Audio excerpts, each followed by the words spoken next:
آج دجالی فتنے کے بارے میں کچھ باتیں آپ کے گوش گزار کروں گا۔ پہلی بات یہ نوٹ کیجئے کہ یہ روایات صحیح مسلم میں بھی ہیں، جامع ترمذی میں بھی ہیں، سنن ابی داؤد میں بھی ہیں، سنن ابن ماجہ میں بھی ہیں، سنن نسائی میں بھی ہیں، مسند احمد ابن حنبل میں، یعنی یوں سمجھیے کہ صرف بخاری کو چھوڑ کر باقی صحاح ستہ کی تمام کتابوں میں اور بڑے جلیل القدر صحابہ سے یہ روایات ہیں۔ حضرت عبداللہ ابن عباس رضی اللہ تعالی عنہما حبر الامہ، حضرت عبداللہ ابن عمر رضی اللہ تعالی عنہما، حضرت ابو سعید خدری رضی اللہ تعالی عنہ اور حضرت ابو الدرداء رضی اللہ تعالی عنہ، ان صحابہ سے ان کتب حدیث میں جو روایات مروی ہیں وہ یہ ہے کہ جو شخص دجالی فتنے سے محفوظ رہنا چاہے وہ سورہ کہف کی ابتدائی اور آخری آیات کی تلاوت ہے۔ بعض روایات میں تو صراحت ہے ابتدائی اور آخری، بعض میں مطلقاً فرمایا گیا کہ 10 آیات سورہ کہف کی انسان کو دجال کے فتنے سے محفوظ۔ اس اعتبار سے جو تعلق ہے ان آیات کا دجالی فتنے کے ساتھ وہ گویا کہ احادیث صحیحہ سے ثابت ہے۔ نمبر 2 بات جو اب میں عرض کرنا چاہتا ہوں وہ یہ ہے کہ احادیث نبویہ ہی سے دجالی فتنے کے بارے میں جو باتیں ہمیں معلوم ہوتی ہیں وہ کیا ہے، دجال کے کیا اوصاف ہوں گے، کیا خصائص ہوں گے، دجالی فتنے کے کیا مظاہر ہوں گے، کیا آثار ہوں گے، کیا اثرات ہوں گے۔ اس کی وضاحت میں پہلے تو ایک بات نوٹ کر لیجئے، ایک ہے دجالی فتنہ، ایک ہے ایک شخص معین المسیح الدجال، ان دونوں میں فرق ہے۔ معلوم ایسا ہوتا ہے کہ ایک تو شخص ہوگا جس کا ظہور ہوگا، وہ شخص معین ہوگا، اور اگر احادیث کا تتبع کیا جائے تو معلوم ہوتا ہے کہ وہ یہود کا کوئی بہت بڑا لیڈر ہوگا، اور آخری زمانے میں قریب قیامت کا جو زمانہ ہے، قرب قیامت کا، اس میں جو بڑی عظیم جنگیں ہونے والی ہیں ان میں جب یہودیوں اور مسلمانوں کا مقابلہ ہوگا اور بہت کریٹیکل سٹیج پر وہ مقابلہ پہنچا ہوا ہوگا، اس وقت حضرت مسیح علیہ السلام کا نزول ہوگا اور وہ دجال اکبر کو یا المسیح الدجال جسے کہا گیا ہے اس کو وہ قتل کرے۔ تو المسیح الدجال یہ تو ایک شخص معین، البتہ دجالی فتنہ صرف ایک شخص معین کے ساتھ نہیں متعلق، بلکہ اس کے لیے جو احادیث آئی ہیں ان کا جب ہم تتبع کرتے ہیں، ان سب کو جب جمع کرتے ہیں تو معلوم ہوتا ہے کہ وہ ایک خاص کیفیت ہے، ایک خاص دور میں کچھ ایسی کیفیات پیدا ہو جائیں گی کہ جن کو دجالی فتنے سے تعبیر کیا گیا ہے۔ وہ کیفیات کیا ہیں، میں کچھ احادیث کے حوالے سے وہ میں نوٹ کر کے لایا ہوں، آج آپ کے سامنے رکھ رہا ہوں۔ پہلی بات یہ معلوم ہوتی ہے کہ اس دور میں، اس دجالی فتنے میں، انسان کو جو قواعد طبعیہ ہیں، جو قدرت کی طاقتیں ہیں، کائناتی قوتیں ہیں، ان پر غیر معمولی غلبہ، اقتدار، اختیار حاصل ہو جائے گا، اور وہ دجال متصرف ہوگا ان تمام قواعد طبعیہ پر، بالکل ایسے انداز میں جیسے کبھی انبیاء کرام علیہ السلام کو اللہ تعالیٰ معجزے عطا فرماتا۔ وہ معجزے کہ جو اللہ تعالیٰ کے فضل و کرم سے اللہ کے رسولوں کو عطا ہوئے ہیں، گویا کہ وہ سب کی سب کیفیات ہیں کہ جو دجال کے بارے میں قرآن مجید یا احادیث نبویہ میں وارد ہے۔ مثلا پہلی بات یہ بتائی گئی کہ اس کے لیے فاصلہ بے معنی ہو کر رہ جائے گا، انتہائی تیز رفتاری ہوگی جو اسے حاصل ہوگی۔ چنانچہ الفاظ یہ ہے کالغیث استدبرت ہردی، وہ ایک ایسے طوفان کے مانند جو ہے وہ سیلاب آئے گا کہ جیسے کوئی بہت زوردار آندھی جو ہے اس کے ساتھ طوفان آیا کرتا ہے۔ آپ سائیکلون کا تصور کیجئے کہ جس طریقے سے وہ ایک انتہائی تیز رفتار ہوا جو ہے وہ طوفان کو لے کر آتی ہے، اس طور سے وہ فتنہ پھیلے گا۔ ایک اور حدیث میں الفاظ ہے فلا تدع قریۃ الا حبطتها فی 40 لیلہ، یہ مسلم شریف کی روایت ہے حضرت نواس بن سمعان رضی اللہ تعالی عنہ۔ کوئی قریہ تک نہیں چھوڑے گا دنیا کی کوئی آبادی چھوٹی سے چھوٹی جس میں وہ نہیں پہنچ جائے گا 40 دن کے اندر اندر۔ یہ اس کی تیز رفتاری کا عالم ہوگا، گویا کہ میں تعبیر کر رہا ہوں اسے ان الفاظ سے کہ فاصلہ بے معنی ہوگا۔ اسی کے ضمن میں بعض اور روایات آئی ہیں، سواری جو ہے اس دجال کی اس کو گدھے سے تعبیر کیا گیا ہے، اس لیے کہ ظاہر بات ہے اس دور میں اور کسی شے کا اگر تذکرہ کیا جاتا ہوائی جہاز کا یا راکٹس کا تو وہ تو لوگوں کی سمجھ میں نہ آتا، اور پہلے انہیں ساری سائنس پڑھانی پڑتی تب وہ الفاظ استعمال کرتے، لہذا وہ اس کا خچر، اس کا جس پر سواری ہوتی ہے، لیکن اس کی تیز رفتاری کے لیے الفاظ آئے ہیں کہ اس کا ایک قدم اگر مکے میں ہوگا تو دوسرا قدم شام میں جا کر پڑے، اور الفاظ یہ آئے ہیں کہ اس کے دونوں کانوں کے درمیان فاصلہ جو ہے وہ 40 باع کا یعنی 80 ہاتھ کا ہوگا۔ بلکہ حضرت علی رضی اللہ تعالیٰ عنہ کے خطبے میں جو اس کا بیان ہوا ہے کہ اس کا ایک کان جو ہے وہ 30 ہاتھ لمبا کان ہوگا اس کا۔ ابھی ذرا یہ صرف احادیث آپ سنتے جائیے، پھر اس کے بارے میں ان سب کو جوڑ کر جو ہمیں نتیجہ نکالنا ہے اس پر گفتگو بعد میں ہوگی۔ اسی طرح آواز کا معاملہ، کہ اس کی آواز چہار دانگ عالم میں بیک وقت سنی۔ الفاظ یہ ہے ینادی بصوت لہو یسمع لہو ما بین الخافقین، وہ ایک ایسی آواز کے ساتھ پکارے گا کہ جسے مشرق و مغرب کے مابین رہنے والا ہر شخص اس کی آواز جو ہے گویا کہ وہ تمام فاصلوں کے جو پردے ہیں اس کے لیے وہ حائل نہیں رہیں گے، بلکہ یہ کہ اس کی آواز جو ہے پوری دنیا میں مشرق و مغرب میں بیک وقت سنائی دے گی۔ تیسری بات معلوم ہوتی ہے کہ علاج معالجہ وہ اس انتہا کو اور عمل جراحی اس انتہا کو پہنچ جائے گا۔ یہاں وہ الفاظ آئے ہیں جو قرآن مجید میں حضرت مسیح کے معجزات کے لیے آئے۔ حضرت مسیح کے الفاظ جو ابرئ الاکمہ والابرص،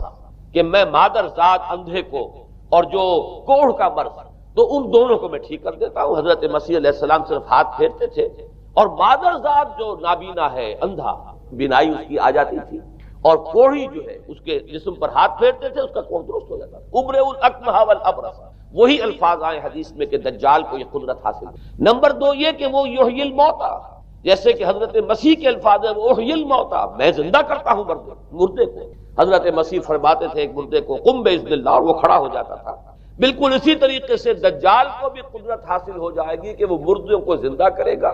مزید وضاحت ایک حدیث میں یہ ہے کہ وہ ایک شخص کو آری کے ساتھ بیچ میں سے چیرے گا، 2 ٹکڑے کر دے گا، پھر سینے گا اور زندہ کرے گا۔ معلوم یہ ہوا کہ علاج معالجے کا علم اور دوسرے یہ کہ جراحی کا علم جو ہے وہ اپنی ان بلندیوں کو پہنچے گا کہ اس حد تک انسان کی رسائی ہو جائے گی۔ چوتھی بات، اس کو زمین اور فضا پر اس قدر غلبہ حاصل ہو جائے گا۔ الفاظ یہ حدیث کے یامر السماء فتمطر، وہ آسمان کو حکم دے گا بارش برسا اور وہ بارش برسائے گا، والارض فتنبت، اور زمین کو حکم دے گا کہ فصلیں اگا اور وہ اگائے گی، ویمر بالخربۃ فیقول لها اخرجی کنوزک، اور وہ کسی ویرانے پر سے گزرے گا اور اسے حکم دے گا، ویران چٹیل میدان، اور حکم دے گا کہ اپنے خزانے نکال،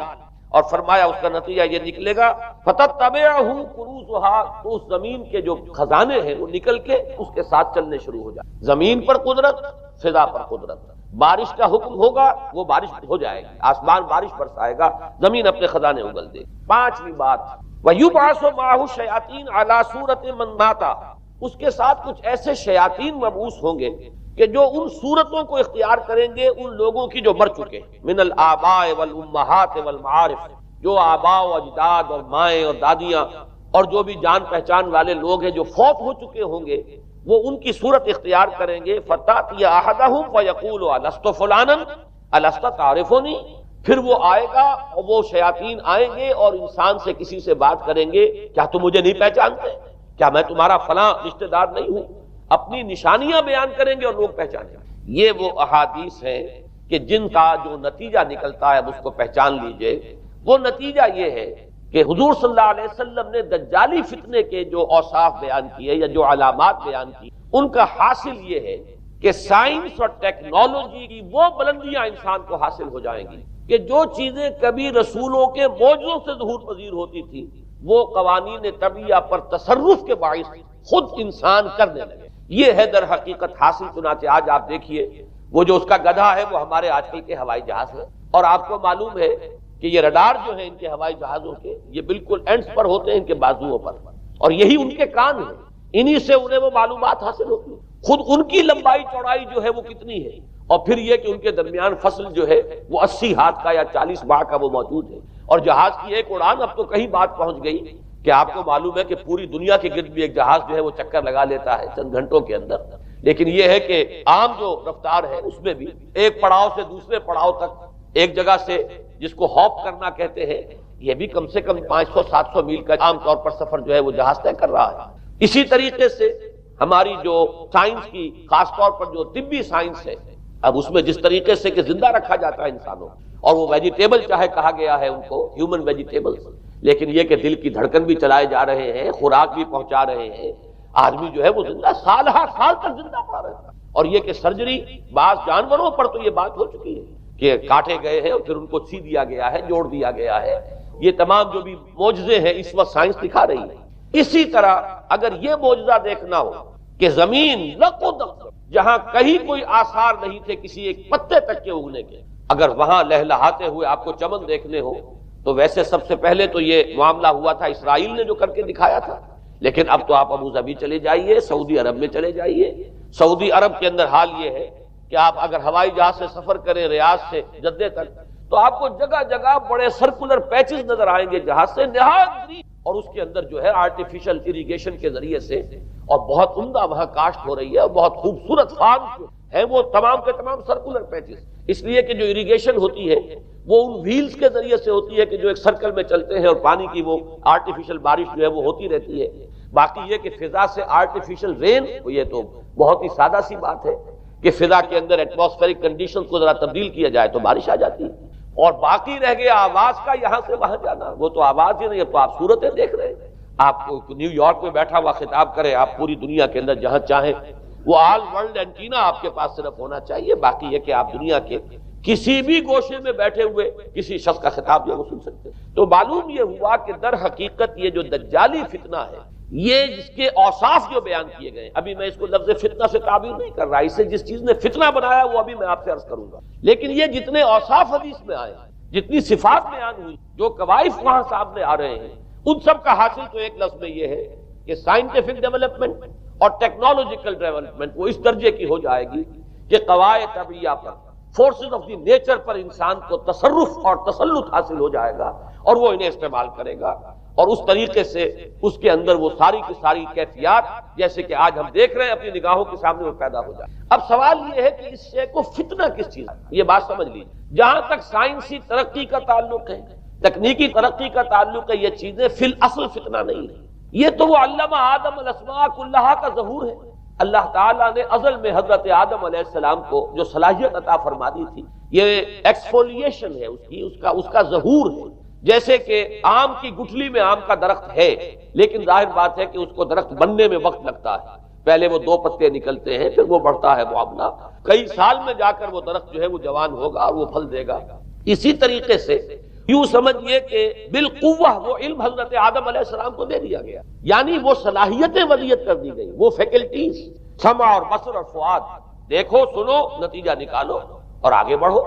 آپ نے چیز دیکھی، ایک سنی، نتیجہ نکالا، اس کو نوٹ کیا، آگے بڑھے، پھر کوئی چیز دیکھی، پھر کوئی سنی، اپنے سابق جو نتیجہ آپ نے نکال کر محفوظ کیا تھا اپنی میموری میں، اس کے ساتھ اس کو ٹیلی کیا، کوئی اور نتیجہ نکل آیا اور آگے بڑھے۔ تو یہ تو سٹیپ بائی سٹیپ، قدم با قدم انسانی علم آگے بڑھ رہا ہے۔ یہ ہرگز فتنہ نہ ہوتا، میرے الفاظ پر توجہ کیجئے، اگر اس کے ساتھ متوازن طور پر ایمان اور روحانیت کا ارتقا بھی ہو، اگر اس کے ساتھ اللہ کی معرفت، اللہ کی محبت، آخرت کا ایمان،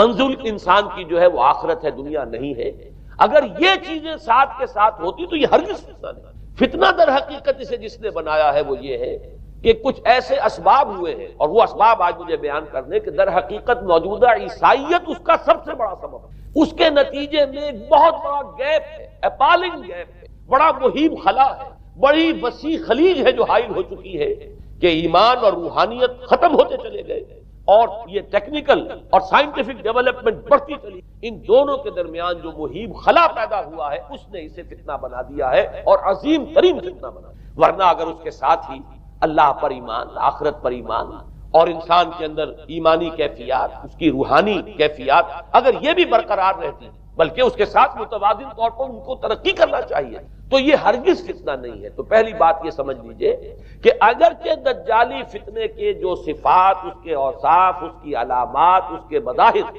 جو بھی حدیث کے ذریعے سے ہمیں معلوم ہے، جس کا میں نے ابھی آپ کے سامنے تذکرہ کیا، وہ سب در حقیقت تعبیر ہے اس دور کا جو محاورہ ہے، اس دور کی جو زبان ہے، اس دور میں جن الفاظ سے گفتگو کی جا سکتی تھی، اس دور کے ایڈیم میں آج کی جو سائنٹیفک اور ٹیکنالوجیکل ترقی ہے گویا کہ اس کی تعبیر کی گئی ہے کہ وہ دجالی فتنہ ہوگا۔ لیکن اس شے کو فتنہ بنانے والی شے در حقیقت یہ ہے کہ ایک بہت بڑی خلیج حائل ہو چکی ہے ایمان اور روحانیت، اور دوسری طرف سائنٹیفک اور ٹیکنالوجیکل ڈیولپمنٹ میں ان دونوں کے درمیان اتنا بعد اور فصل پیدا ہو گیا ہے کہ جس کی وجہ سے اس نے فتنے کی شکل اختیار کی۔ اس کا سبب کیا ہے، آج ہمیں اس پر غور کریں۔ دیکھیے حضرت مسیح علیہ السلام کا دین، اور جیسا کہ میں نے عرض کیا اس سورہ کہف کے پہلے رکوع میں تذکرہ انہی کا ہو رہا ہے، وَيُنذِرَ الَّذِينَ قَالُوا اتَّخَذَ اللَّهُ وَلَدًا مَا لَهُم بِهِ مِنْ عِلْمٍ وَلَا لِآبَائِهِمْ كَبُرَتْ كَلِمَةً تَخْرُجُ مِنْ أَفْوَاهِهِمْ يَقُولُونَ إِلَّا كَذِبًا فَلَعَلَّكَ بَاخِعٌ نَفْسَكَ عَلَىٰ آثَارِهِمْ إِن لَّمْ يُؤْمِنُوا بِهَٰذَا الْحَدِيثِ أَسَفًا۔ ان آیات کا پہلے ترجمہ آپ سن لیجئے، جو پہلی آیات ہے ان کا ترجمہ ہم کر چکے ہیں۔ کل حمد اس اللہ کے لیے ہے جس نے اپنے بندے پر کتاب نازل فرمائی اور اس میں کوئی کجی نہ رکھی، جو بالکل سیدھی ہے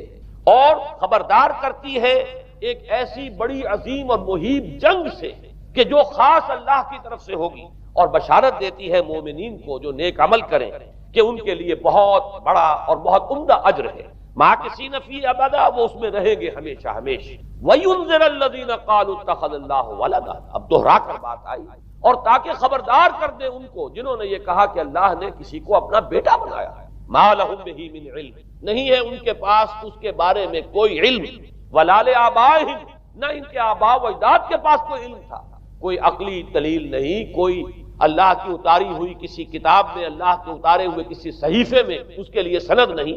وَلَا لِآبَائِهِمْ كَبُرَتْ كَلِمَةً تَخْرُجُ مِنْ أَفْوَاهِهِمْ، بہت بڑی بات ہے کہ جو نکل رہی ہے ان کے منہوں سے۔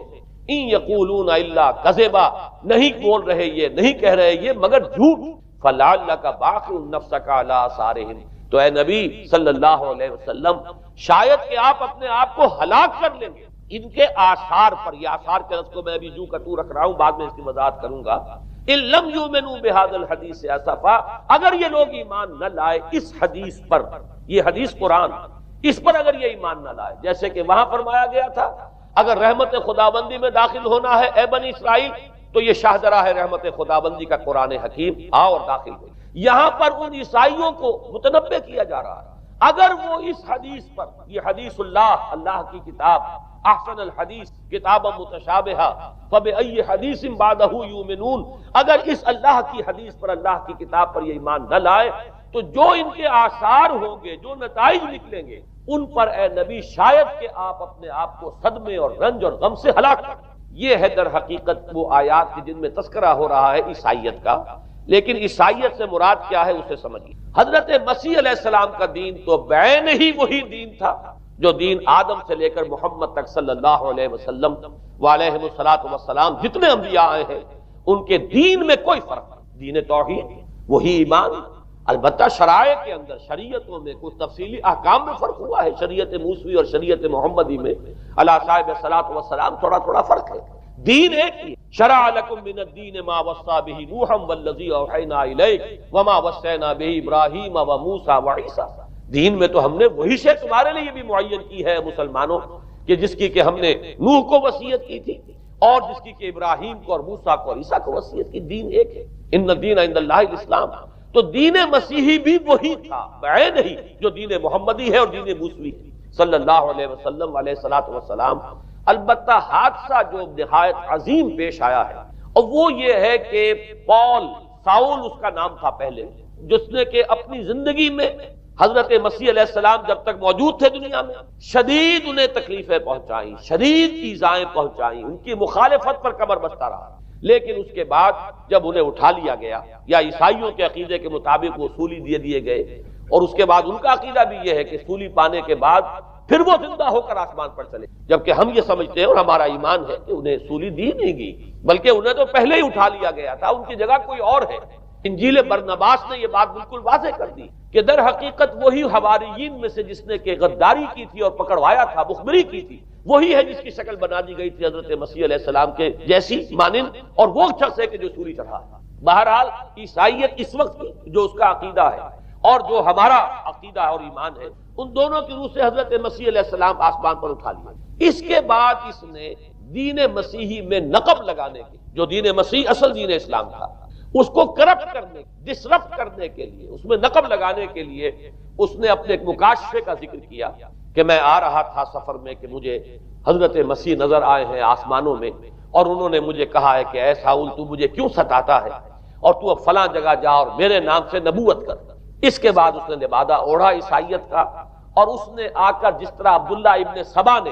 محمد الرسول اللہ صلی اللہ علیہ وسلم کے دین میں نقب لگائی، اسی طریقے سے اس شخص نے دین مسیحی میں نقب لگائی۔ فرق یہ ہے کہ دین محمدی صلی اللہ علیہ وسلم، کیونکہ یہ آخری دین، اب کوئی اور رسول آنے والا نہیں تھا، اللہ تعالیٰ کی طرف سے اس دین کو، اس شریعت کو ایک پروٹیکشن حاصل ہے، لہذا ایک جزو کی حد تک گمراہی جو ہے پھیل سکی، کل پر محیط، لیکن بدقسمتی سے دین مسیحی کے بارے میں یہ ہوا کہ کچھ عرصے تک تو کشمکش رہی ہے، اصل دین مسیحی پر بھی جو کاربند لوگ تھے اور جو اس کے اوپر مستقیم رہے وہ قائم کچھ عرصے تک رہے ہیں، لیکن ہوتے ہوتے تقریباً اس دور تک آ کر جب کہ حضور کی بعثت ہوئی ہے، اصل دین مسیحی کے ماننے والے تقریباً ختم ہو چکے تھے، شاذ لوگ رہ گئے تھے، اور ان میں بھی یہ جرت نہیں تھی کہ اپنے اصل دین کا وہ اظہار کرتے، بلکہ ہوتے ہوتے ان 600 سالوں کے اندر یہ ہوا کہ وہی پالزم جو ہے در حقیقت اس نے ہی مسیحیت کی شکل اختیار کر لی۔ یہ پالزم جو ہے یہ ہے در حقیقت یوں سمجھیے کہ ادیان عالم کی تاریخ میں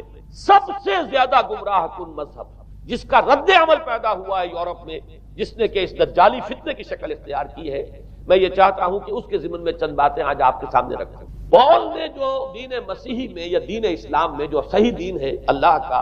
اس میں 3 تبدیلیاں بنیادی کی۔ سب سے پہلا تو وہی جو قرآن کہہ رہا ہے الذین قالوا اتخذ اللہ ولدا، مسیح کو حضرت مسیح علی نبینا علیہ الصلوۃ والسلام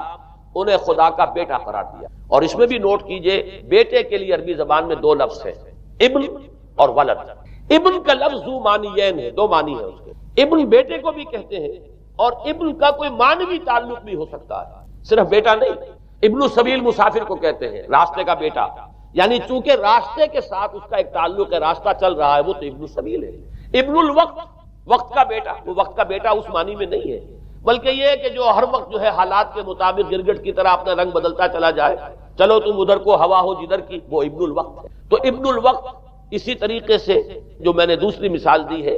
ان کو اگر آپ سامنے رکھیں گے تو معلوم یہ ہوا کہ ابن کے تو دونوں معنی ہو سکتے ہیں، لیکن ولد یہ بالکل مخصوص اولاد کے معنی میں ولد، یہ تو گویا کہ صلبی اولاد۔ اور عیسائیت وہ ہے مذہب کہ جس نے کہ بدترین شرک کی صورت اختیار کی ہے، اور ان کے ہاں عقیدے میں یہ الفاظ ہیں کہ مسیح اللہ کا، خدا کا صلبی بیٹا، تاکہ کوئی شک نہ رہ جائے کہ کوئی اور نسبت ہے جسے ابن سے تعبیر کیا گیا، کوئی اور تعلق ہے جس کے لیے یہ لفظ اختیار کیا گیا، صلبی کا لفظ استعمال کیا گیا ہے کہ یہ خدا کا صلبی بیٹا۔ اور یوں سمجھیے اب اس کا جو نتیجہ نکلا کہ بیٹا اگر کسی کا ہے تو ظاہر بات ہے کہ وہ ہم جنس ہے، ہم نوع ہے اپنے باپ۔ انسان کا بیٹا انسان ہوگا، سید زادہ جو ہے سید کا بیٹا سید ہوگا، مغل کا بیٹا مغل ہوگا، گھوڑے کا بیٹا گھوڑا ہوگا، گدھے کا بیٹا گدھا ہوگا۔ معلوم یہ ہوا کہ بعین ہی جو کچھ باپ ہوتا ہے وہی بیٹا ہوتا۔ لہذا اس لفظ نے در حقیقت شرک کی بدترین صورت اختیار کی کہ بالکل اللہ کے برابر، اللہ کا ہم نوع، گویا کہ بدترین شرک جو ہے شرک فی الذات ہے۔ اور شرک فی الذات کی بدترین صورت یہ ہے کہ جو عیسائیت میں آئی ہے کہ حضرت مسیح علیہ السلام کو اللہ کا صلبی بیٹا قرار دیا۔ اب اس کے نتیجے میں چونکہ ظاہر بات ہے کہ آخر بائبل بھی موجود تھی، اس بائبل کو ایک دم کیسے ختم کر دیتا سینٹ پال کہیں یا بہرحال میں تو لفظ سینٹ اس کے ساتھ استعمال نہیں کرنا چاہتا، لیکن چونکہ ہمیں یہ ہدایت ہے قرآن مجید کی بھی کہ جو باطل معبود بنا لیے جاتے ہیں انہیں بھی ہم کوئی ان کے لیے توہین والے الفاظ استعمال نہ کریں، لہذا میں یہ لفظ استعمال کر رہا ہوں، ورنہ جی تو چاہتا ہے کہ کوئی اور لفظ اس کے لیے استعمال کیا جائے۔ لیکن جو بھی اس وقت دنیا میں اس کا معروف نام ہے پال، سینٹ پال، تو اس نے چونکہ ظاہر بات ہے کہ پوری بائبل کو کیسے ختم کر دیا، ایک دم تورات کو کیسے ختم کر دیتا۔ تورات تو آج تک چلی آ رہی ہے بائبل کے ساتھ ملی، the old testament, the new testament, یہ دونوں مل کر بائبل بنتی۔ لہذا اب گورکھ دھندا بنانا پڑا انہیں، وہ تسلیس والا گورکھ دھندا، 3 میں 1 1 میں 3، توحید بھی ہے تسلیس بھی ہے، 3 میں 1 1 میں 3۔ اور یہ وہ شے ہے کہ جس نے عقیدے کا تعلق عقل سے منقطع کر، اس سے سمجھ میں آنے والی بات ہے، 3 میں 1 1 میں 3 ایک گورکھ دھندا ہے۔ نتیجہ انہوں نے یہ نکالا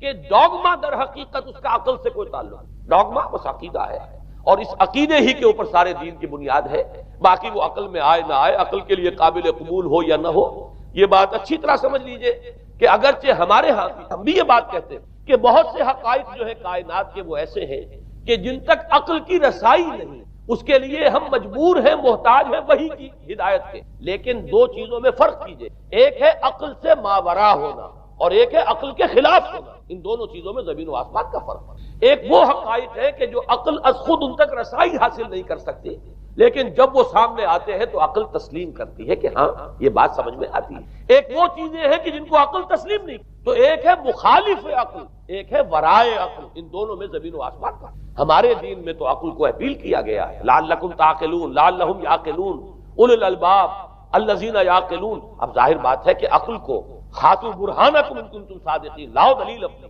تو دلیل سے عقل سے اپیل کی. اور اس میں وہ رشتہ جو میں نے کئی مرتبہ بیان کیا علامہ اقبال کے اشعار کے حوالے سے کہ عقل گو آستاں سے دور نہیں، اس کی قسمت میں پر حضور نہیں، اور گزر جا عقل سے آگے کہ یہ نور چراغ راہ ہے منزل نہیں. منزل تک تو عقل نہیں پہنچائے گی لیکن راستہ تو دکھاتی ہے، اور جب کہ وحی کی روشنی سامنے آتی ہے تو عقل اس کی تصدیق کرتی ہے. یہ ہے ہمارا موقف اور یہ ہے عقلی معقول موقف. لیکن عیسائیت نے، بلکہ کہنا چاہیے پالزم نے، مجھے یہاں پر لفظ عیسائیت اب استعمال کرنا نہیں چاہیے اس لیے کہ حضرت عیسیٰ سے اب اس کی نسبت نہیں رہی. حضرت عیسیٰ سے اس کی نسبت جو ہے یہ مس نومر ہے، یہ غلط نام ہے. دی 100 کا مصنف جو ہے ڈاکٹر مائیکل ہارٹ،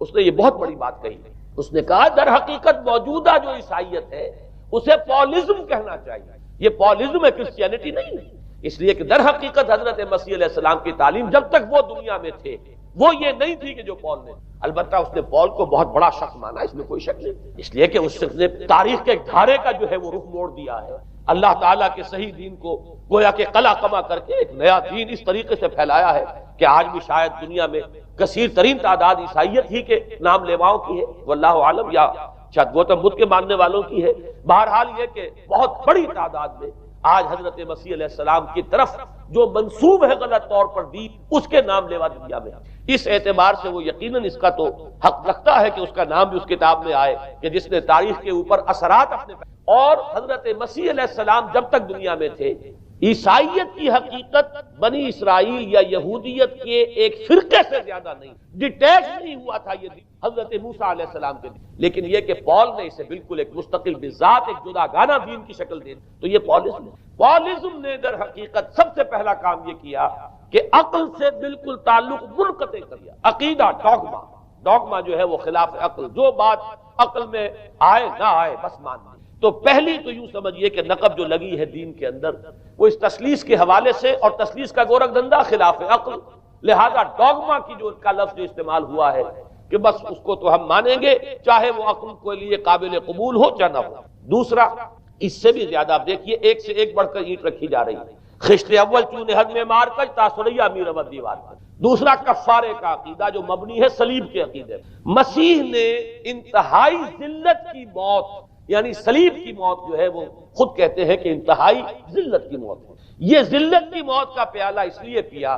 تاکہ اس کے ماننے والوں کی طرف سے کفارہ ادا ہو جائے. مسیح کفارہ ادا کر چکا ہے، اب جو شخص بھی مسیح کو مان لے گا اس کی گویا کہ نجات ہو گئی. اس کا عمل سے کوئی تعلق، عمل ہو نہ ہو، بد کردار ہو، اچھا کردار والا ہو، نیک ہو، بھلا ہو، جیسا بھی ہو، برا ہو، بدماش ہو، لچا ہو، لفنگا ہو، مسیح کو مان لے صرف ماننے پر. اس لیے کہ مسیح تو اس کی طرف سے کفارہ پیش کر چکا. سارے گناہوں کا کفارہ جو ہے مسیح نے انتہائی ذلت آمیز موت جو ہے قبول کر کے گویا کہ اپنے ماننے والوں کے تمام گناہوں کا کفارہ دیا. یہ دوسرا عقیدہ. اس کا نتیجہ کیا نکلا؟ تسلیس نے عقل سے تعلق توڑ دیا تھا مذہب کا، اس نے عمل سے تعلق. ڈوگما ہی ڈوگما ہے، نہ عقل سے کوئی تعلق نہ عمل سے کوئی تعلق نہیں رہا. دین جڑیں جو ہے دونوں اعتبار سے، دین تو نام ان دو چیزوں کا الا الذین آمنوا وعملوا الصالحات، دونوں کی گویا کہ جڑیں منہدم ہو گئیں، بنیادیں منہدم ہو گئیں، جڑیں کاٹ دی گئی کہ نہ اس کا تعلق عقل کے ساتھ ہے نہ عمل کے ساتھ. تیسری بات آئی ہے، اس نے کہا شریعت منسوخ. یہ عجیب ہے، دیکھیے جسے آئرنی آف فیٹ کہتے ہیں انگریزی زبان میں. ابھی تک بائبل کے اندر سینٹ میتھیو کے جو روایت ہے، متی کی انجیل جسے کہا جاتا ہے gospel of the Lord according to Saint Matthew, اس میں جو سرمن آف دی ماؤنٹ ہے، ایک وعظ ہونے کے اعتبار سے واقعتاً میں اس کی عظمت کا بڑا قائل ہوں، عظیم ترین وعظ ہے دنیا کا. اس کے شروع میں یہ الفاظ موجود ہیں، don't think I have come to destroy law. ہرگز یہ نہ سمجھنا کہ میں شریعت کو ختم کرنے آیا. وہ یہ کہہ کر گئے تھے کہ شریعت موسی تم پر لاگو رہے گی، عائد رہے گی، لیکن پال نے تیسرا نقب لگایا شریعت ساقط کر. اس کی ضرورت کیوں محسوس ہوئی یہ بھی سمجھ لیجئے. حضرت مسیح یہ کہہ کر گئے تھے کہ میں صرف بنی اسرائیل کے لیے آیا ہوں، میں اسرائیل کے گھرانے کی کھوئی ہوئی بھیڑوں کی تلاش میں آیا ہوں. انجیل میں یہ الفاظ آج بھی. حضرت مسیح نے اپنے حواریین کو جب بھیجا ہے کہ اب جاؤ تبلیغ کرو میری طرف سے، اس کی ہدایتوں میں ایک ہدایت یہ بھی ہے کہ تمہیں صرف اسرائیلیوں تک تبلیغ کرنی ہے، باہر نہیں. میں صرف اسرائیلیوں کی طرف رسول بنا کر بھیجا گیا ہوں. یہ الفاظ بھی موجود ہیں، اگرچہ اس وقت کے انجیل میں جو الفاظ ہیں وہ تو میں سمجھتا ہوں کہ حضرت مسیح علیہ السلام کے شایان شان نہیں ہے، وہاں کوئی نہ کوئی تحریف ہوئی ہے لفظی، اس لیے کہ وہاں تشبیہ دی گئی ہے کہ کوئی اپنے بچے کے حصے کی روٹی جو ہے کتے کے آگے نہیں ڈالتا. گویا کہ جینٹائلز جو ہیں غیر بنی اسرائیلی، انہیں اس جملے کی روح سے انہیں کتوں سے تشبیہ دی جا رہی ہے کہ میرے پاس میرے بچوں کے حصے کی روٹی ہے، میرے بچے ہیں اسرائیلی، میری روٹی جو ہے یہ جو میرے پاس ہے وہ اسرائیلیوں کے لیے ہے، کوئی اپنے بچوں کے حصے کی روٹی کتے کو نہیں کھلاتا۔ یہ جملہ تو میں سمجھتا ہوں حضرت مسیح کا نہیں ہو، لیکن یہ ہدایت کہ تمہیں تبلیغ صرف اسرائیلیوں میں کرنی ہے، یہ قرآن مجید کی روح سے ثابت ہے، اس لیے کہ قرآن بھی یہ کہتا ہے کہ رسولاً الی بنی اسرائیل، حضرت مسیح علیہ السلام رسول بنا کر بھیجے گئے تھے بنی اسرائیل کے، اس لیے کہ وہ یوں سمجھیے کہ جسے ہمارے ہاں عام اصطلاحات میں علماء کہا کرتے ہیں تاج و تخت ختم نبوت، وہ تاج و تخت ختم نبوت تو ابھی منتظر تھا محمد الرسول اللہ صلی اللہ علیہ وسلم کی آمد کا، کہ وہی آئیں گے تو انہی کی بعثت ہوگی پوری نوع انسانی کی۔ آپ سے پہلے کسی رسول کی بعثت پوری نوع انسانی کی طرف نہیں ہوئی بشمول حضرت مسیح علیہ السلام۔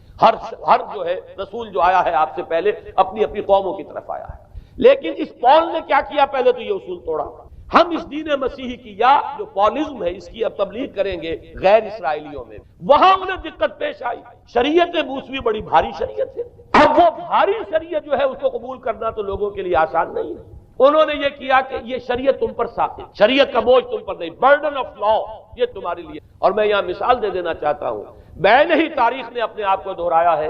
عبداللہ ابن سبا نے جو فتنہ شروع کیا تھا ہمارے ہاں، ہماری تاریخ میں جو اس کے اثرات پھر پیدا ہوئے، ان میں سے ایک جو ہے وہ شکل اسماعیلیت والی ہے، کہ اسماعیلیت نے بھی بین ہی یہی شکل اختیار کی۔ ہندوستان میں آ کر جب اسماعیلی داعیوں نے جب تبلیغ کی ہے تو شریعت ساقط کر دی۔ آج آپ کو جو اسماعیلی ملیں گے ان کے ہاں کوئی شریعت نہیں ہے، کوئی نماز نہیں، مسجد ان کی ہوتی نہیں، جماعت خانہ ہوتا ہے، وہ کلب گھر ہے، آتے ہیں جمع ہوتے ہیں کھانا کھاتے ہیں، اللہ اللہ خیر صلی اللہ کو باتیں چیتیں کرتے ہیں، ان کے اوپر شریعت ہے ہی نہیں، نہ روزہ ہے نہ نماز ہے۔ اور بین ہی وہی جو اختیارات میں ابھی آپ کو بتاؤں گا کہ جو پوپ کے ہیں وہی ان کے امام حاضر کے اختیارات۔ بہرحال تیسری نقب جو میں نے عرض کیا آپ سے وہ یہ تھی کہ شریعت منسوخ، اس کا نتیجہ کیا نکلا؟ اب دیکھیے ذرا غور کیجئے، ایک بہت بڑا خلا پیدا ہو گیا، وہ خلا کون پر کرے گا؟ شریعت کے بارے میں سارے اختیارات اب پوپ کو حاصل، وہ جس چیز کو چاہے حلال کر دے، جس چیز کو چاہے حرام کر دے، جس چیز کو چاہے قرار دے دے کہ یہ ممنوع ہے، جس چیز کی چاہے اجازت دے دے، اس لیے کہ اب شریعت تو رہی نہیں، خلا ہے، اس میں سوالات تو پیدا ہو گئے، یہ کام کیا جائے یا نہ کیا جائے، کون کرے گا؟ تو جب شریعت ختم ہوئی تو سارا اختیار پوپ کے ہاتھ میں۔ یہ میں بعد میں ذرا اور تفصیل سے بتاؤں گا کہ کیسے کیسے اختیارات پھر مذہبی طبقے کے ہاتھ میں آئے ہیں۔ اس کے نتیجے میں تاریخ انسانی میں ورسٹ فارم آف تھیوکریسی پیدا ہو۔ تھیوکریسی کسے کہتے ہیں؟ جو آج کی اصطلاح میں گالی تھیوکریسی، قائد اعظم کے جملے آپ نے کئی پڑھے ہوں گے، اسلام میں کوئی تھیوکریسی، مذہبی طبقے کی حکومت نہیں اسلام میں، اور 100% درست ہے۔ تھیوکریسی کہتے ہیں ایک مذہبی حلقے کی، مذہبی طبقے کی حکومت، اس کے ہاتھ میں اختیارات آتے ہیں۔ اور قرآن مجید میں اسی وجہ سے ان کے اوپر الزام لگایا گیا اتخذوا احبارهم ورهبانهم اربابا من دون، انہوں نے اپنے علماء اور صوفیوں کو اللہ کے سوا اپنے معبود بنا لیا۔ حضرت علی ابن حاتم رضی اللہ تعالیٰ عنہ جب ایمان لائے، یہ حاتم طائی جو مشہور ہے سخاوت میں، ان کے بیٹے ہیں، قبیلہ طے سے ان کا تعلق ہے، حاتم طائی تو طے سے ہے، ان کے بیٹے عدی ہیں، یہ عیسائی تھے۔ یہ جب ایمان لائے اور پھر انہوں نے قرآن پڑھا تو انہیں ایک اشکال ہوا کہ قرآن مجید میں تو ہم پر الزام لگایا گیا ہے کہ اتخذوا احبارهم ورهبانهم اربابا من دون اللہ، تو عرض کیا انہوں نے، ڈرتے ڈرتے عرض کیا ہوگا حضور کی خدمت میں کہ حضور یہ بات تو کچھ درست نہیں معلوم ہوتی، ہم نے تو کبھی اپنے علماء اور رہبان کو خدا نہیں سمجھا، وہ اس مغالطے میں تھے کہ جب تک سجدہ نہ کیا جائے شاید خدا نہیں مانا گیا۔ حضور نے پوچھا کیا ایسا نہیں ہے کہ جس چیز کو وہ حلال کہہ دیں تم حلال مان لیتے ہو، جس چیز کو حرام کہتے ہیں حرام مان لیتے؟ جی ہاں یہ تو ہے، یہی تو فرمایا اربابا من دون اللہ ہے۔ تحلیل و تحریم کا اختیار صرف اللہ کا، یا اللہ کے نمائندے کی حیثیت سے اس کے رسول کے پاس ہے جس کو وحی آتی ہے، اس کے بعد کسی کو اختیار نہیں۔ اجتہاد کر سکتا ہے لیکن اجتہاد کے لیے دلیل دینی ہوگی، نص سے، کتاب اللہ سے کوئی دلیل لاؤ، سنت رسول اللہ سے کوئی دلیل لاؤ، استنباط کرو، عقل سے بات کرو، لیکن یہ ہے کہ تحلیل و تحریم یہ خدائی اختیار ہے، اللہ کے ہاتھ میں اس کا اختیار ہے، اور اللہ کے نمائندے کی حیثیت سے زیادہ یہ اللہ کے رسولوں کے ہاتھ میں اختیار آتا ہے، اس کے علاوہ کسی کے لیے نہیں۔ کسی اور کے لیے یہ مان لیا گیا تبھی تو ان کو خدا بنا لیا گیا۔ اسی معنی میں آج کی جمہوریت جو ہے وہ بدترین شرک ہے کہ یہاں یہ تسلیم کیا جاتا ہے کہ ساورنٹی جو ہے وہ عوام کی، ساورنٹی آف دی پیپل، کیا معنی ہے کہ عوام کے نمائندے جو چاہیں قانون بنا دیں، جس چیز کو چاہیں حلال ٹھہرائیں، جس چیز کو چاہیں حرام ٹھہرائیں، ان کے پاس حلت و حرمت کے جو پورے اختیارات ہیں ان کے پاس آ گئے۔ یہی تو خدائی مقام ہے، خدا کا مقام دے دیا گیا، اس سے بڑا شرک کیا ہوگا؟ در حقیقت حاکمیت غیر اللہ اس دور کا سب سے بڑا شکر. تو وہاں یہ حق جو ہے دے دیا گیا علماء کے ایک طبقے کو، پوپ. تو گویا کہ تاریخ انسانی کی بدترین تھیوکریسی، بدترین مذہبی استبدادی حکومت قائم ہوئی. اس کے حوالے سے میں کچھ تاریخی حوالے بھی اب آپ کے سامنے رکھ دوں. دیکھیے جب تک پال نے یہ کام شروع کیا ہے تو تقریباً 3 صدیوں تک تو یہ صرف ایک مذہبی تبلیغ کا کام ہوا ہے. انہوں نے کوششیں کی، محنتیں کی، پیغام پہنچایا، اور جیسا کہ میں عرض کر چکا ہوں اس وقت تک گڈمٹ پال کے ماننے والے بھی تھے اور حضرت مسیح کے جو اصل صحابہ تھے جو ان کے حواریین تھے ان کے ماننے والے بھی تھے. لہذا کشمکش ان کے اندر بھی چل رہی تھی. لیکن ظاہر بات ہے کہ حضرت مسیح کے اصل حواریین وہ تو اول تو یہ کہ اپنی گفتگو رکھ رہے تھے محدود بنی اسرائیل تک. نمبر 2 یہ کہ انہوں نے تو شریعت کو ساقط نہیں مانا. جنگل کی آگ کی طرح جو مسیحیت پھیلی ہے وہ پالیزم والی مسیح، اس لیے کہ اس میں تو کوئی شریعت کا کوئی بوجھ نہیں، کوئی حلال نہیں، کوئی حرام نہیں، کوئی نماز نہیں، کوئی روزہ نہیں. لہذا یہ تیزی کے ساتھ پھیلی اور 300 برس تک تو ایک کشمکش جو ہے جاری رہی. انہوں نے تبلیغیں کی، مصائب جھیلے، کشمکش اندر بھی چلی باہر بھی چلی. لیکن اس کے بعد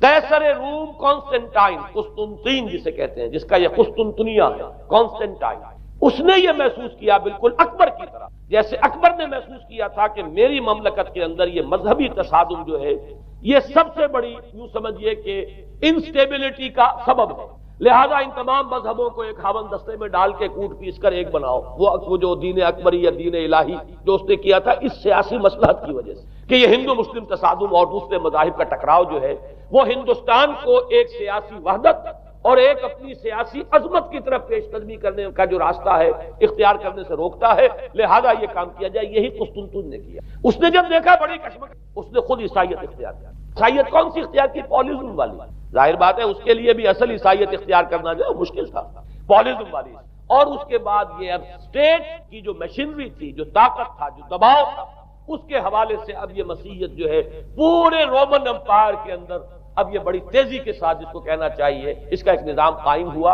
اور جو مذہبی طبقہ تھا اس کا اقتدار مستحکم. اس کے باوجود 200 برس اور گزرے. یونان چونکہ بہت بڑا مرکز تھا علم کا، فلسفے کا، سائنس کا، حکمت کا.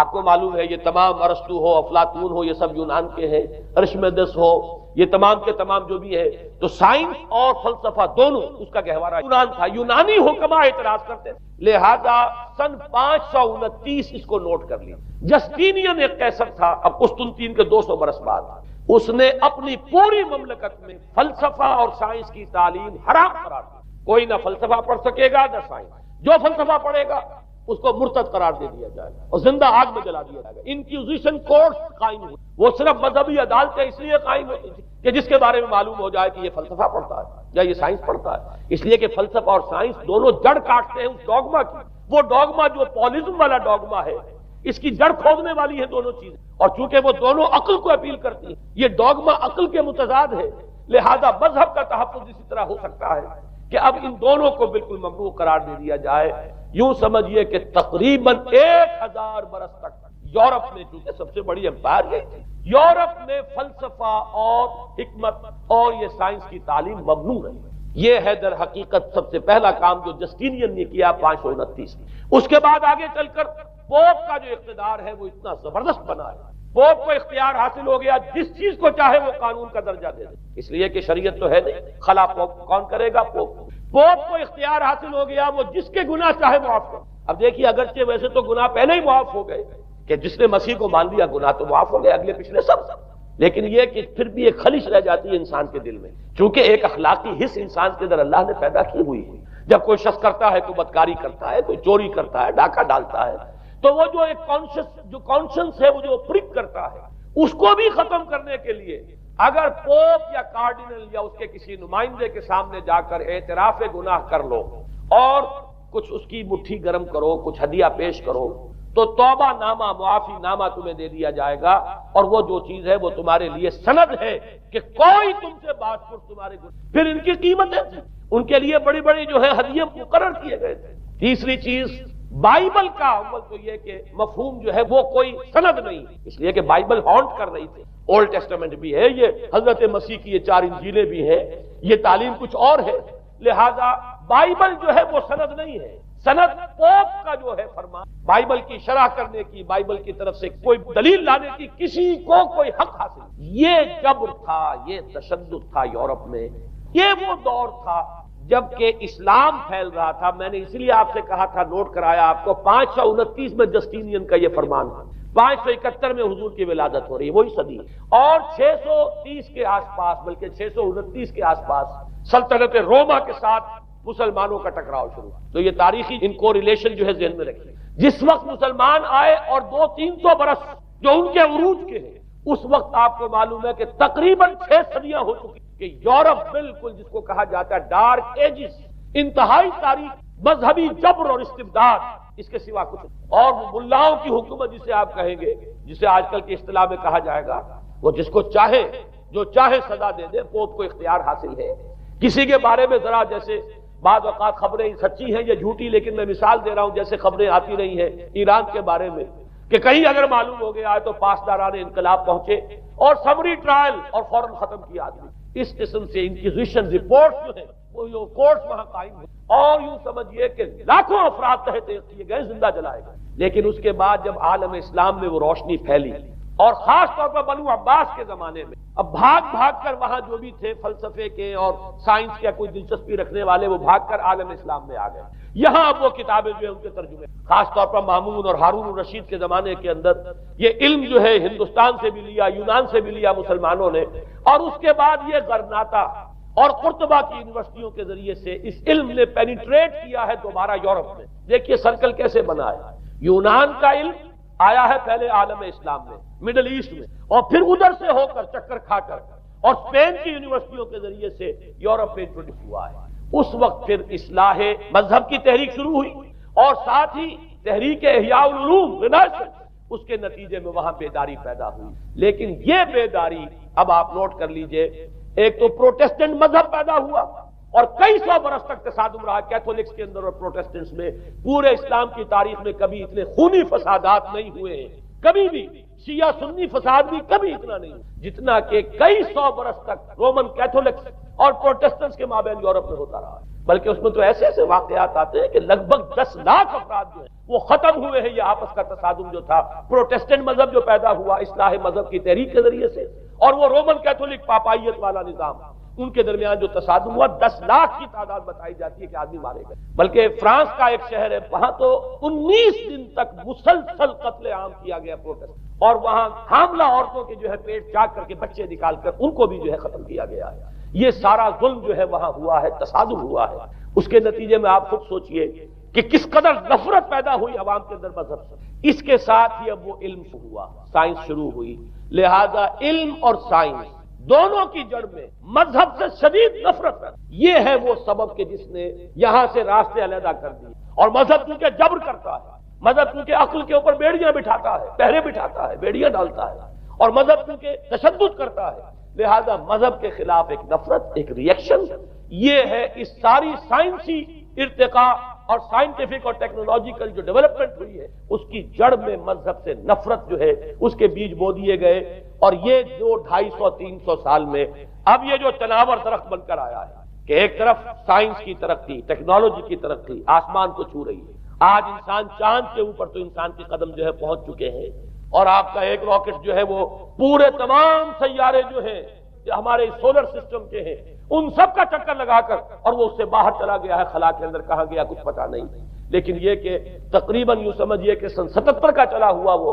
اور 12 برس تک اس نے سفر طے کیا ہے، کم سے کم سولر سسٹم کا جو ہے اس نے پورا جو ہے احاطہ کیا۔ اور جو میں نے آپ کو وہ احادیث سنائی، ان کے حوالے سے بات کیا سمجھ میں آئی کہ یہ سائنٹیفک، ساری کی ساری سائنٹیفک ڈیولپمنٹ، یہ ٹیکنالوجیکل ڈیولپمنٹ، لیکن چونکہ اس کے ساتھ مذہب کا انکار ہے، خدا پر ایمان نہیں ہے، آخرت کا یقین، روح کا گویا کہ انکار، روحانیت تو بہت دور کی بات ہے، روح کا بھی انکار۔ نتیجہ یہ ہے کہ ان دونوں چیزوں کے مابین وہ گیپ، جسے میں نے کہا تھا ایپالنگ گیپ، ایک بہت بڑا گیپ ہے جو پیدا ہو چکا ہے۔ اب میں حدیث آپ کو سنا رہا ہوں، بخاری شریف میں جو روایت ہے، حضور نے فرمایا کہ دجال کے ماتھے پر لکھا ہوا ہوگا کافارا، کفر۔ الفاظ یہ ہے انہ مکتوب بین عینیہ کافارا، علیحدہ علیحدہ، یقرأہ کل مومن کاتب و غیر کاتب، وہ اس طرح نمایاں لکھا ہوا ہوگا کہ ہر شخص اسے پڑھ لے گا، چاہے وہ لکھنے والا ہو چاہے نہ ہو، لکھا پڑھا ہو چاہے نہ ہو۔ یعنی اس تہذیب کی پیشانی پر کفر لکھا، مذہب سے دشمنی، مذہب سے بغض، مذہب سے دوری، مذہب کی ہر چیز کی نفی۔ آج جو ایک عالمی تہذیب ہے جس کا کہ غلبہ ہے ہمارے اس پورے گلوب پر، اس میں 3 چیزوں کے مقابلے میں 3 چیزوں کی اہمیت ہے۔ خدا کی اہمیت نہیں ہے، ہوگا، ہم انکار بھی نہیں کرتے، لیکن ہم جانتے بھی نہیں کہ ہے کہ نہیں۔ ہاں، اہمیت کائنات کی، غور کرو، کائنات کے قوانین کو سمجھو، ایکسپلائٹ کرو، قوت جو ہے نیچر کی قوت اس کو مسخر کرو، اس کو استعمال کرو، ہوگا خدا ہے یا نہیں ہے، چھوڑو اس بحث کو۔ اصل اہمیت جو ہے وہ کائنات۔ اسی طرح اصل اہمیت اس مادے کی ہے، روح ہوگی کوئی شے ہمیں نہیں، نہ ہم دیکھ سکتے ہیں، نہ ہم اسے چھو سکتے ہیں، نہ چکھ سکتے ہیں، ہوگی، لیکن یہ کہ اصل جو ہے اہمیت وہ مادے کی ہے، اس کی فکر کرو۔ اسی طریقے سے حیات دنیاوی، اصل سے حیات دنیا، اس کو بناؤ، سنوارو، بہتر سے بہتر زندگی گزارو، ویلفیئر سٹیٹ ہو، بہت ہی عمدہ ماحول ہو اور ہر چیز کو، لیکن حیات اخروی ہوگی، اب تو آرام سے گزرتی ہے، آخرت کی خبر خدا ہے یا نہیں ہے، اس سے ہمیں کوئی بحث نہیں۔ 3 چیزوں کے مقابلے میں 3 چیزوں کی اہمیت، یا یوں کہیے کہ 3 چیزوں کے مقابلے میں مقابل کی 3 چیزوں کو بالکل غیر اہم، اس کی طرف کو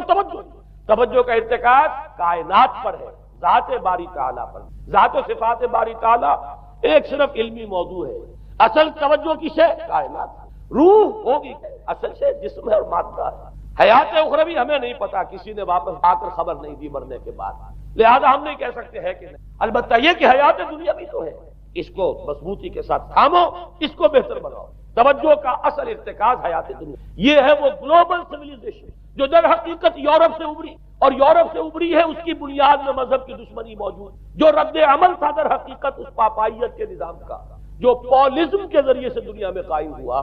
یہ وجہ ہے۔ اور آج انسان جہاں کھڑا ہے، غور کیجئے، انتہائی ہولناک جنگ جو وہ اس کے سر پر ایک خطرے کے طور پر مسلط ہے۔ 2 جنگیں اس ایک صدی میں ایسی ہو چکی ہیں جنہیں اپنے ورلڈ وار 1 اور ورلڈ وار 2 اتنے بڑے پیمانے پر قتل و غارت دنیا میں پہلے کبھی نہیں، اس لیے کہ پہلے فوجوں کی جنگیں ہوتی، آبادیوں پر جا کر کہیں کوئی قتل عام ہو گیا، ورنہ یہ کہ قبضہ لیا، پہلے وہ کسی اور کی ریت ہے، اب کسی اور کی ریت ہو گئی۔ آیا بابر آیا، اس نے پانی پت کے میدان کے اندر ابراہیم لودھی کو شکست دے دی، دلی میں آ کر اس نے کسی کا خون نہیں بہایا، بس وہ آ کے تخت پر قابل ہو گئے۔ کہیں ہوئے ہیں فتنے یا پھر عذاب الہی آتے رہے ہیں کہ رسولوں کے انکار کی سزا کے طور پر قوم نسیہ منسیہ کی گئی ہے، لیکن جنگیں جو دنیا میں ہوتی، وہ جنگوں کا معاملہ جو ہے وہ اس نوعیت کا ہوتا تھا، وہ فوجوں کے درمیان ٹکراؤ ہوتا تھا، میدان جنگ میں کشتوں کے پشتے لگتے تھے، لیکن اس کے بعد نہیں ہو گیا، کہیں کسی نے بہت غصہ نکال لی۔ لیکن اس صدی میں اب جو جنگیں ہوئی ہیں اس سے تو ملک کے ملک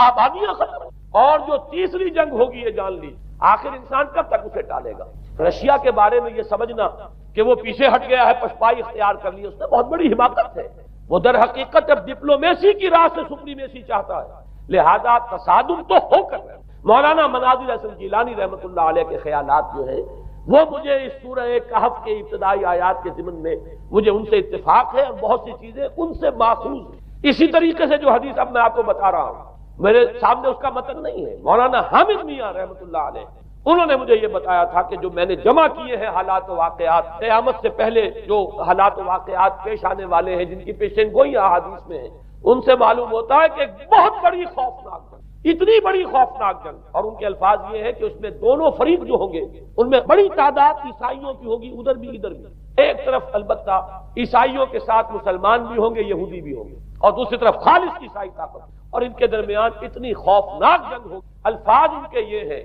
اس حدیث کے جو انہوں نے مجھے بتائے کہ ایک پرندہ سینکڑوں میل تک پرواز کرے گا اور اسے سوائے لاشوں کے اور کچھ نظر نہیں۔ آپ تصور کیجئے اگر ایٹمک وار ہو جاتی ہے تو یہی ہوگا، تہس نہس ہو جائے گا، معاملہ ختم ہو کر رہ جائے گا۔ اور یہ چیز جو ہے یہ بہرحال یہ جتنا کچھ پائل اپ کیا گیا ہے، یہ ڈسٹرکٹیو فورس، سائنس کی یوں سمجھیے کہ معراج اب یہی ہے۔ اب تو سٹار وارز کی باتیں ہو رہی ہیں کہ صرف زمین پر نہیں، باہر بھی یہ جنگیں ہمیں لڑکی، یہ کہ اس کا کیا حال ہوگا۔ امریکہ میں ایک پکچر تیار کی گئی تھی، دی ڈے آفٹر غالباً اس کا نام ہے، اس میں ایک نقشہ دکھایا گیا ہے اس قدر ہولناک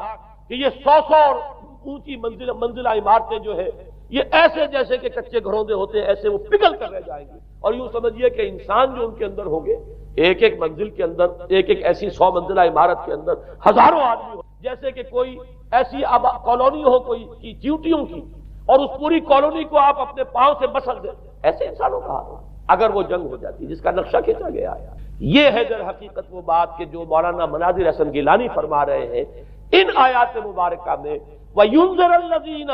قَالُوا اتَّخَذَ اللَّهُ وَلَدًا، تاکہ خبردار کر دے یہ قرآن ان لوگوں کو جنہوں نے کہا ہے کہ اللہ نے بیٹا بنایا، بدترین شرک کا جنہوں نے ارتکاب کیا، اور اسی ولدیت مسیح کے عقیدے سے وہ ساری کرپشن جو ہے دین خداوندی کی، دین مسیح اصل جو دین تھا اس کی جو ہوئی ہے، اس کے نتیجے میں آج نوع انسانی وہاں کھڑی ہے۔ اسی لیے آیت نمبر 2 میں فرمایا وَيُنذِرَ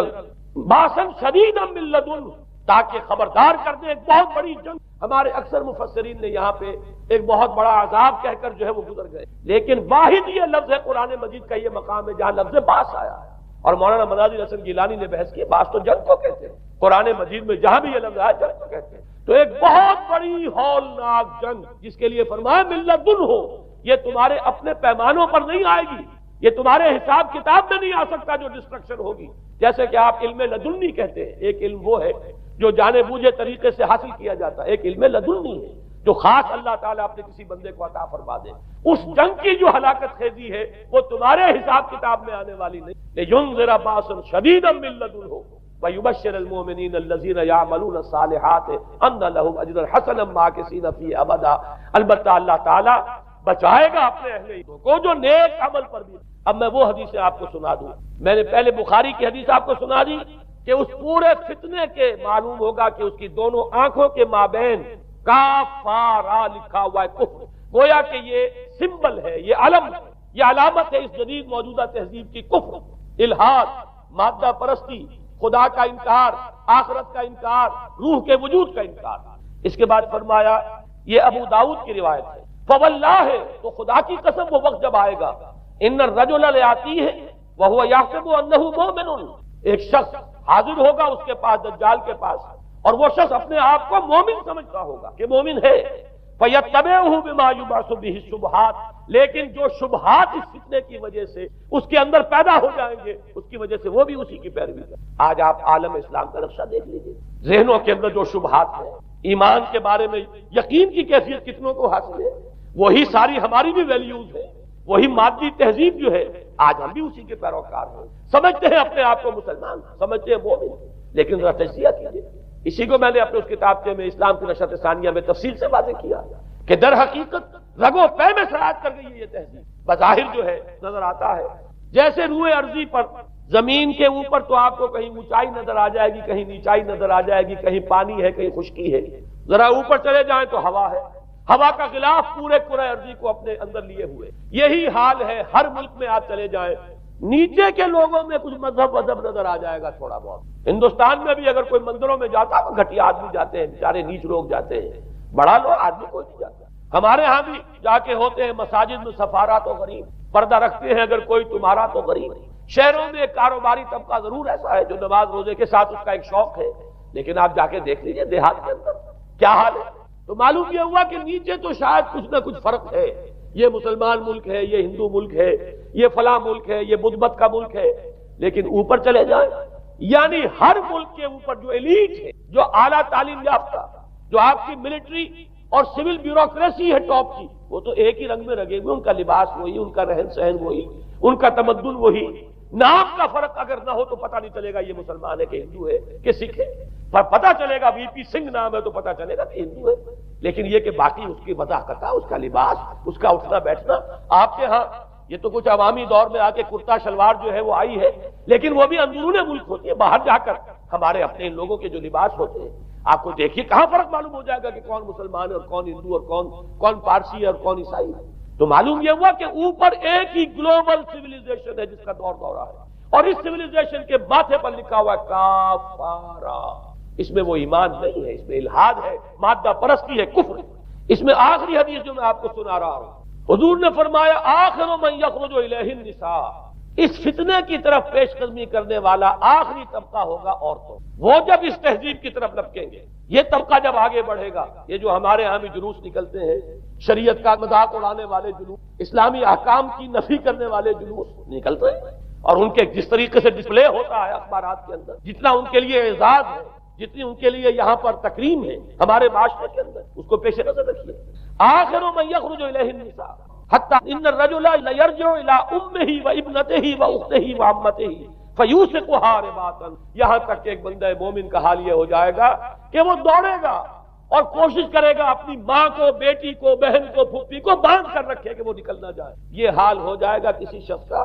آج کتنے لوگ بے بس ہو چکے ہیں، اب وہ باندھ کر رکھنے والے بھی گویا کہ ہتھیار ڈال چکے، ورنہ یہ کہ ایک دور تھا کہ کچھ نہ کچھ باندھ کر رکھنے والے تو تھے، لیکن اب تو آزادی کی صورت آئی ہے تو باندھ کر رکھنے والے جو ہے وہ ہار مانتے ہیں۔ اب تو آپ دیکھیں گے اچھے بھلے نظر یہ آتا ہے، داڑھی رکھی ہوئی ہے، خود جو ہے وہ مذہبی مزاج کے ہیں، لیکن بالکل بے پردہ کو خاتون جو ہے ان کے سوٹ پیچھے بیٹھی ہوئی یا ان کے کار کے اندر ان کی برابر کی چیز کے اوپر بیٹھی ہوئی، بے پردگی، یہ اباحیت، ہمارے اخبارات کا جو حال ہے خدا کے لیے یہ رنگین صفحات بند کرو، لیکن مجال ہے جو کسی کے کان پر جھول۔ لہذا حدیث کے الفاظ نوٹ کیجئے، آخر من یخرج الیہ النساء،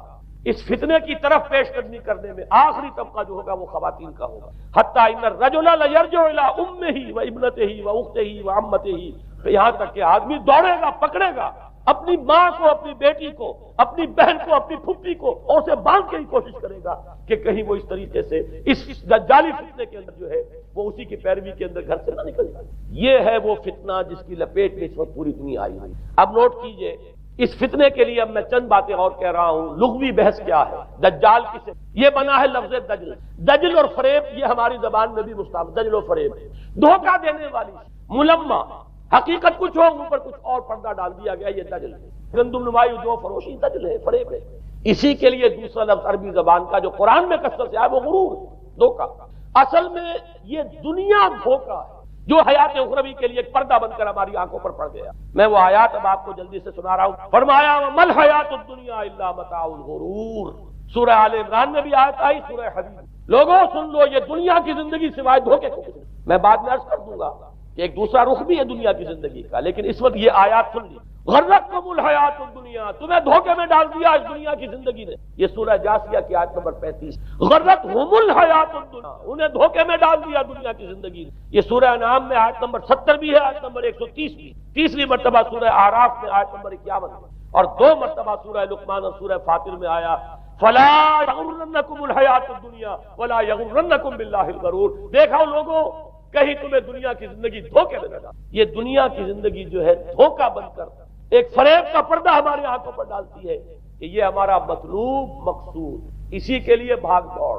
اسی کو بنانا سنوارنا۔ وہ جو میں عرض کر چکا ہوں، 3 چیزوں کے مقابلے میں 3 ہوتی ہے۔ حیات دنیاوی جب مطلوب بن جائے، حیات دنیاوی جب انسان کی اصل محبوب بن جائے، تو گویا کہ حیات اخروی اب نگاہوں سے اوجھل ہو گئی، آنکھ اوجھل پہاڑ ہو گئی۔ یہی ہے اصل دجل، یہی ہے اصل فریب۔ آیات اور سنیے، سورہ اعلیٰ، بل تؤثرون الحیات الدنیا والآخرۃ خیر وابقیٰ۔ لوگوں، تمہاری گمراہی کی اصل جڑ بنیاد کیا ہے؟ تم دنیا کی زندگی کو ترجیح دیتے ہو جبکہ آخرت بہتر بھی ہے اور باقی رہنے والی ہے۔ کلا بل تحبون العاجلہ وتذرون الآخرہ۔ کوئی نہیں، تمہارا اصل مرض یہ ہے کہ تم اس عاجلہ سے جو موجود ہے، سامنے ہے، نقد ہے، اس سے محبت کرتے ہو اور آخرت کو تم نے تج دیا ہے، چھوڑ دیا۔ یہ سورہ قیامہ اور اس سے اگلی سورت جو ہے وہ آپ کے علم میں ہے، سورۃ الدہر۔ اس میں فرمایا گیا ان ہؤلاء یحبون العاجلۃ ویذرون وراءهم یوما۔ ان لوگوں کا اصل مرض یہ ہے، یہ اس عاجلہ کو پسند کرتے ہیں، اس سے محبت کرتے ہیں، اور پیچھے وہ جو بھاری دن آنے والا ہے اس کا خیال انہوں نے دل سے نکال دیا۔ یہ ہے در حقیقت اصل فساد، اصل فتنہ، اصل گمراہی، 100 خرابیوں کی جڑ ایک طرف۔ اب اسی کا ایک نتیجہ نکلتا ہے، یہ دنیا جتنی حسین بنتی چلی جائے گی اتنا ہی فتنہ شدید سے شدید تر ہوتا چلا جائے گا۔ یہاں جتنی آسائشیں ہوں گی اتنا ہی آپ پر غفلت کا پردہ طاری ہو جائے۔ اور آپ کو معلوم ہے کہ اس پوری سائنٹیفک جو بھی ڈیولپمنٹ ہے اس کا حاصل کیا ہے؟ یورپ میں جائیے، واقعتاً دنیا بڑی حسین بن چکی۔ امریکہ میں جائیے، واقعتاً بہت حسین۔ ابو ظبی میں جائیے، بڑی حسین نظر آئے گی دنیا، کارنیشن جس طریقے کے آباد ہیں۔ یہ دنیا کا حسن جتنا بڑھے گا اتنا ہی یہ آنکھوں پر اور بھاری پردہ ڈال دے گی، آخرت سے آپ کو غافل کر دے گی۔ یہی دجل ہے، یہی فریب ہے، یہی فتنہ دجالی۔ یہی وجہ ہے، دیکھیے یہ جو آیات آج میں بیان کر رہا تھا اس میں آخر میں فرمایا انا جعلنا ما علی الارض زینۃ لنبلوہم ایہم احسن عملا۔ ہم نے اس زمین کے اوپر جو کچھ ہے اسے اس کا بناؤ سنگھار بنا دیا ہے، زینت بنا دیا، تاکہ ہم جانچیں، پرکھیں، امتحان لیں کون ہے اچھے عمل کر، یعنی رخ روشن کے آگے شمع رکھ کر وہ یہ کہتے ہیں ادھر جاتا ہے دیکھیں یا ادھر پروانہ۔ اللہ تعالیٰ نے اسی امتحان میں ہمیں ڈالا ہے۔ اس دنیا کی یہ زینت ہے، زیبائش ہے، آرائش ہے، چمک دمک ہے، یہاں کی رونقیں ہیں، ان کو دیکھ کر آدمی ہل جاتا ہے، انہی کے پیچھے پڑ جاتا ہے، حلال سے حرام سے، جائز سے ناجائز سے، صحیح سے غلط سے، جس طرح بھی ہو یہ رونقیں میں بھی زیادہ سے زیادہ اپنے گھر میں لے آؤں، میں بھی اپنے ہاں وہ آسائشیں فراہم کر لوں، میں بھی یہ تمام چیزیں جو ہے جمع کر لوں۔ اسی کے لیے انسان اپنا نہ صرف یہ کہ پوری زندگی کا اثاثہ اسی میں انویسٹ کر بیٹھتا ہے، بلکہ دیانت، شرافت، ان سب کو بھی داؤ پر لگا۔ انا جعلنا ما علی الارض زینۃ لہا لنبلوہم ایہم احسن عملا، ہم نے زمین کے اوپر جو کچھ ہے اسے اس کا زیور بنا دیا ہے، سنگھار، تاکہ ہم ذرا آزمائیں ان کو کہ آیا یہاں کے ہی اسی حسن کے اندر، اسی رعنائی کے اندر گم ہو کر رہ جاتے ہیں، یا اس حسن ازلی وہ اللہ تعالیٰ کا جلال و جمال یہ اس کے طالب بنتے ہیں۔ یہ ہے در حقیقت امتحان۔ اسی کو جیسے کہ حدیث میں بھی آیا تھا، شروع کی آیات اور آخری آیات، آخری فرمایا قل هل ننبئکم بالاخسرین اعمالا، اے نبی ان سے کہیے کیا ہم تمہیں بتائیں اپنی زندگی کی جد و جہد میں، بھاگ دوڑ میں سب سے زیادہ خسارے میں کون رہے؟ الذین ضل سعیہم فی الحیاۃ الدنیا وہم یحسبون انہم یحسنون صنعا، وہ لوگ کہ جن کی بھاگ دوڑ، جن کی محنت، جن کی کوشش وہ دنیا کی زندگی ہی میں بھٹک کر رہ گئے، اور وہ اپنے کہیں یہ سمجھتے رہے کہ ہم بڑے کامیاب ہو رہے ہیں، بہت اچھے کام کر رہے ہیں، ہم نے اتنی ترقی کر لی، ہم نے یہ کچھ بنا لیا، میں نے یہ جائیداد بنا لی، میں نے یہ کچھ مقام حاصل کر لیا، لیکن مطلوب و مقصود ضل سعیہم فی الحیاۃ الدنیا، انہوں نے دنیا کی زندگی ہی کے اندر اپنی ساری سعی و جہد کو بھٹکا کر رکھا۔ میں اس کا جو دوسرا رخ بتانا چاہتا تھا وہ ایک حدیث کے حوالے سے ہے،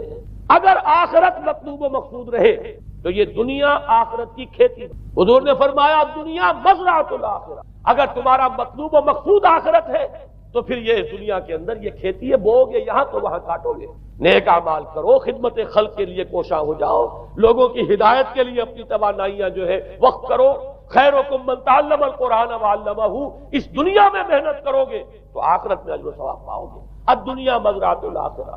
اگر آخرت مطلوب و مقصود ہو تو دنیا بڑی قیمتی، اس کا ایک ایک لمحہ بڑا قیمتی، حیات دنیا بھی نہ صرف یہ کہ غیر حقیقی نہیں بلکہ بہت قدر و قیمت کی حامل، لیکن اگر پردہ پڑ گیا،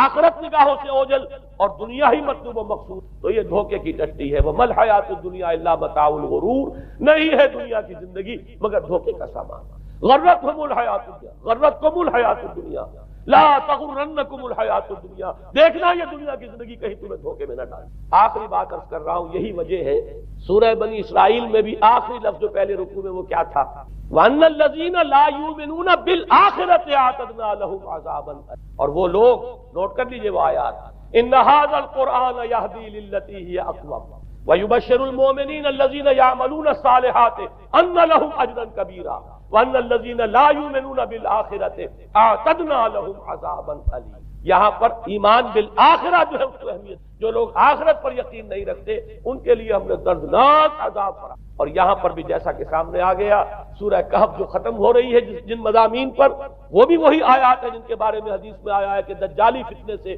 محفوظ کرنے میں ان کی بڑی تاثیر ہے۔ قل هل ننبئكم بالاخسرين اعمالا الذين ضل سعيهم في الحياة الدنيا وهم يحسبون انهم يحسنون صنعا اولئك الذين كفروا بآيات ربهم ولقائه فحبطت اعمالهم فلا نقيم لهم يوم القيامة وزنا۔ یہ وہ لوگ ہیں جنہوں نے اپنے رب کی آیات کا انکار کیا، جن کی دنیا ہی مطلوب و مقصود بن کر رہ گئی، چاہے وہ کہیں ہم قرآن کے ماننے والے ہیں اور محمد کے عاشق ہیں صلی اللہ علیہ وسلم۔ اولئک الذین کفروا بآیات ربهم ولقائه فحبطت اعمالهم ولا نقیم لهم یوم القیامة وزنا ذلک جزاؤہم جہنم بما کفروا واتخذوا آیاتی ورسلی ہزوا۔ یہ وہ لوگ ہیں کہ جنہوں نے ہمارے رسولوں اور ہماری آیات کا ٹھٹھا اڑایا ہے۔